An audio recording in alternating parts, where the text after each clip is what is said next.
এমন একটা যুগ আসবে যে লা ইলাহা ইল্লাল্লাহ বলার মতো একটা মানুষ খুঁজে পাওয়া যাবে না, আর মানুষ রাস্তাঘাটে কুকুরের মতো জিনা করবে। তার সাথে লড়াই করার ক্ষমতা ওই সময় মুসলিমদের থাকবে না। তখন আল্লাহ পাক পাঠাবেন ওই যে সত্যিকারের মাসিহ ঈসা আলাইহিস সালাম। সত্যিকারের মাসিহের হাতে মিথ্যা মাসিহ মারা যাবে ইনশাআল্লাহ। একজন ব্যক্তি পানি খাওয়ার জন্য পাত্রটাকে মুখের সামনে নিবে, পানি গিলতে পারবে না, কিয়ামত হয়ে যাবে। আল্লাহ রাসূল বলছেন এমন একটা মানুষও বাকি থাকবে না, একটা মানুষ না যে খালি লা ইলাহা ইল্লাল্লাহ কালিমাটা পড়তে জানে, এমন একটা মানুষও বাকি থাকবে না। বলেন নাউযুবিল্লাহ। ওরা হবে এই পৃথিবীর সবচেয়ে নিকৃষ্ট মানুষ। ওদের চেয়ে নিকৃষ্ট কোনো মানুষ এই পৃথিবীতে হবে না। এখনো কি এরকম সময় আসে নাই? এখন কি লা ইলাহা ইল্লাল্লাহ আছে না? পূর্ণাঙ্গ প্রয়োগটা নাই, কিন্তু কালিমা তো আছে কি না? নবীজি বলছেন এমন একটা যুগ আসবে যে লা ইলাহা ইল্লাল্লাহ বলার মতো একটা মানুষ খুঁজে পাওয়া যাবে না, আর মানুষ রাস্তাঘাটে কুকুরের মতো জিনা করবে। রাস্তাঘাটে কুকুর যেমন সঙ্গম করে না রাস্তাঘাটে, ওই রকম করে মানুষ রাস্তাঘাটে জিনা করবে। ওই সময়ে আল্লাহ রাব্বুল আলামিন পশ্চিম দিক থেকে সূর্য উঠাবে। কোন দিক থেকে? সূর্য সত্যি সত্যি পশ্চিম দিকে উঠবে। পৃথিবী একদিকে ঘুরছে না এখন, কে জানে আল্লাহ পাক পৃথিবীর ঘূর্ণন থামিয়ে উল্টা দিকে ঘোরাতে পারেন না? অবশ্যই পারেন। আল্লাহ পাকের জন্য এটা খালি বলা, কুন ফায়াকুন, হও হয়ে যাও বাস। পুরো বিশ্বের বড় বড় ডিপার্টমেন্টগুলো কারা নিয়ন্ত্রণ করছে? আমরা নিয়ন্ত্রণ করছি? জি না। এমনকি খ্রিস্টানরাও নিয়ন্ত্রণ করছে না, বরং ওরাই নিয়ন্ত্রণ করছে। আপনাকে গভীরে ঢুকতে হবে তো। তার মানে সে আত্মপ্রকাশ না করলেও তার অনুসারীরা তো মাশাআল্লাহ শক্তিশালী হয়ে গেছে কিনা? তার মানে সময় কাছে না দূরে? কাছে। এটা বোঝার জন্য কি ভবিষ্যৎবাণী করা লাগে, গণক হওয়া লাগে, জ্যোতিষী হওয়া লাগে? এটা বোঝার জন্য কোরআন সুন্নাহর সাথে শেষ আমাদের স্টাডি করলেই হয়। Economics, world affairs, history study করলেই বুঝতে পারেন, হৃদয়ের চোখ খুলে যাবে ইনশাআল্লাহ। তা আল্লাহ পাক বোঝার তৌফিক দান করুন। এখন সে বের হয়ে বিশ্বটাকে শাসন করবে ঠিকই, কিন্তু তার সাথে লড়াই করার ক্ষমতা ওই সময় মুসলিমদের থাকবে না। তখন আল্লাহ পাক পাঠাবেন ওই যে সত্যিকারের মাসিহ ঈসা আলাইহিস সালাম। কাকে পাঠাবেন? তিনি নামবেন সিরিয়ায়। কোন দেশে? সিরিয়ার দামেস্কে তিনি নামবেন দুজন ফেরেশতার কাঁধে ভর দিয়ে। তখন তার চুলগুলো দিয়ে টপ টপ করে মুক্তার মতো পানি ঝরতে থাকবে, এমনটা হাদিসে বলা হয়েছে। সুবহানাল্লাহ, সুবহানাল্লাহ।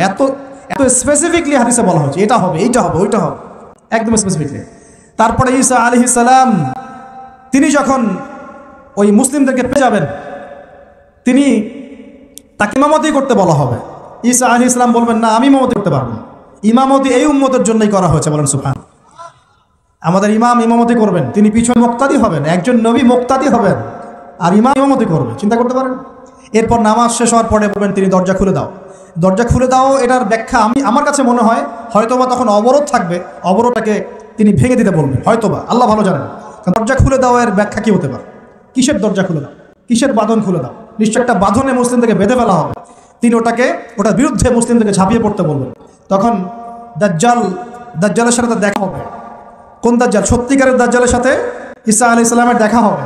এবং ঈসা আলাইহিস সালামকে দেখা মাত্রই দাজ্জাল গলতে শুরু করবে। কি করবে? গলতে শুরু। লবণ যেমন গলে যায় না তাপ দিলে, এমন করে গলতে শুরু করবে। এবং ঈসা আলাইহিস সালামের নিঃশ্বাসে আল্লাহ পাক একটা অন্যরকম ক্ষমতা দিবেন। ঈসা আলাইহিস সালামের নিঃশ্বাস যতদূর পর্যন্ত যাবে দাজ্জাল পালাতে থাকবে।